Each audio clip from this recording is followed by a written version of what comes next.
В спортивном комплексе Чувашского государственного университета имени Ильи Николаевича Ульянова состоялось первенство Приволжского федерального округа по дзюдо среди юношей и девушек до 18 лет 2001-2003 года рождения. На торжественной церемонии открытия присутствовали почетные гости. Ректор Чувашского госуниверситета Андрей Александров, заместитель министра физической культуры и спорта Чувашии Игорь Головин, президент Федерации дзюдо в Приволжском федеральном округе Иван Матынга, председатель профсоюза работников физической культуры, спорта и туризма Российской Федерации Павел Рожков, исполняющий обязанности главы города Чебоксары Николай Владимиров и многие другие. Этот вид спорта дает выносливость, повышает самооценку, стойкость, и все эти качества присутствуют у нашего президента страны Владимира Владимировича Путина.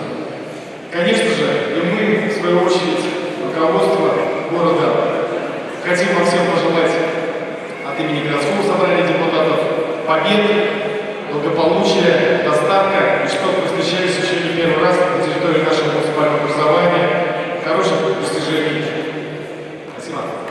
В соревнованиях приняли участие около 500 молодых дзюдоистов из всех 14 регионов Приволжского федерального округа. Невооруженным глазом можно было заметить, что среди них было немало представительниц прекрасного пола. Всем участникам в течение 3 дней предстояло разыграть 17 комплектов медалей в 9 весовых категориях среди юношей и в 8 среди девушек. Сборная команды Чувашии представила 26 участников. Среди них Александра Старикова, которая занимается самбо уже на протяжении 5 лет. У меня вообще девочка сюда привела.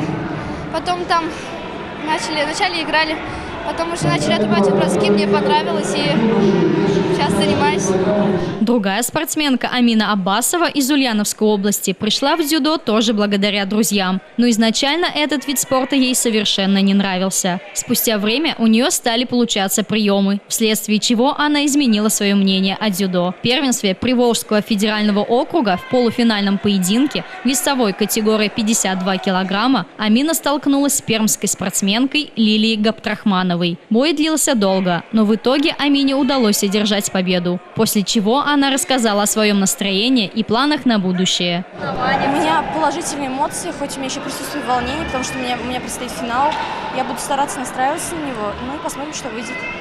Но сейчас желательно бы мне в финале хорошо отбороться, чтобы тренер был доволен, и дальше на первенство России.